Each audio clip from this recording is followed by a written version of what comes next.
Tonight, our top stories include the latest installment in the saga which plagues Dockside residents, and we'll cover new Clemson construction ambitions.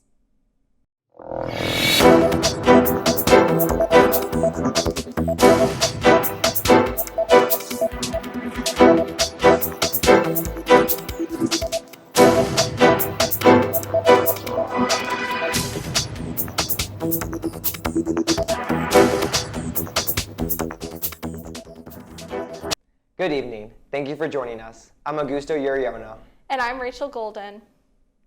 As Dockside residents continue to struggle with apartment issues, we spoke to 3 residents about the latest problems that they are facing. First up, we have junior Jalen Hall, and he wrote, quote, "I feel like Dockside on paper could be a very nice place, but it never had a shot to even reach full potential. We have had a pipe burst in November. Our water heater was broken, so no hot water. We had no hot water for 3 days," unquote.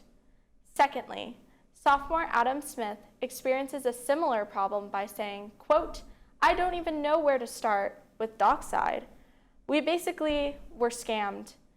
For the majority of my lease, we had no gym, no pool, no game room, no study room, no nothing," unquote.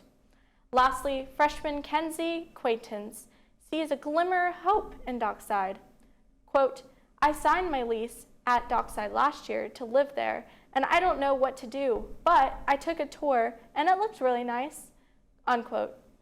After the cold weather snap that occurred, completely bursting Dockside's pipes this past December, the incident drove the old management company, Landmark Properties, out. Dockside will now be under another company, Asset Living, which brings in new hopes for residents in the following months. This coming spring, the Clemson bar and restaurant scene is expanding. Tonight we bring you the latest on the newest attraction in downtown Clemson. Roar Bar and Tacos will be opening its doors to the public early this summer and will bring fresh Mexican food and drinks to downtown Clemson. The owner, Hector Weber, is striving to create a new experience for students and locals like never before. It's a grand opening you don't want to miss. Moving from downtown, Clemson's campus is also getting an upgrade of its very own. Construction has already begun with the university closing the C3 parking lot for the installation of Clemson's brand new Tiger Walk, which will give students and athletes a more direct path to the stadium on game days. However, the project has created an uproar among students since the construction required to close the entire lot temporarily and will result in a permanent removal of over 170 spaces. This has made finding a parking spot close enough to campus incredibly difficult. Students are encouraged by the university to use their local bus routes as well as carpool. We have a big week ahead in Clemson sports. Here's Patrick to give us the rundown. Want to know what our respective sports teams are up to next? I got you covered. We'll kick things off with basketball. The now number 20 ranked Clemson Tigers target is Boston College, who are actually playing the Eagles as we speak. Best of luck to the squad as they look to pick up their 11th conference victory this year.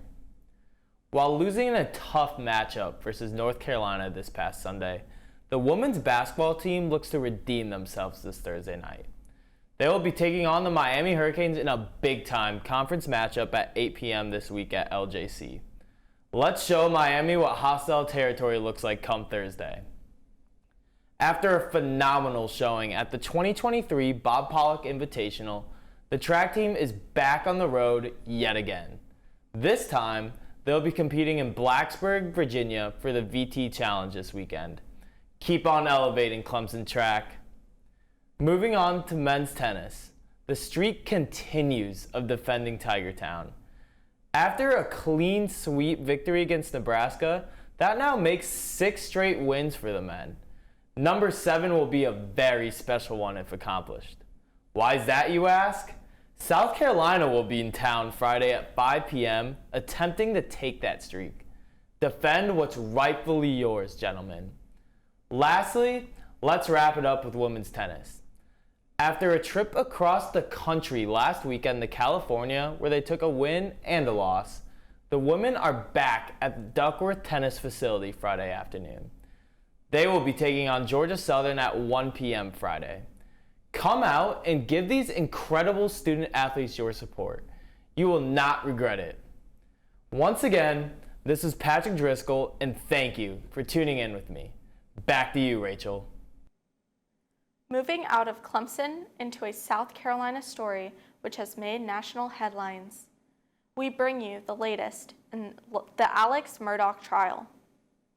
Alex Murdaugh, a prominent lawyer from South Carolina, is on trial for the murder of his wife and his youngest son, Maggie and Paul Murdaugh. Trial proceedings are ongoing, and the prosecution is alleging that Murdaugh is responsible for gunning down his wife and son.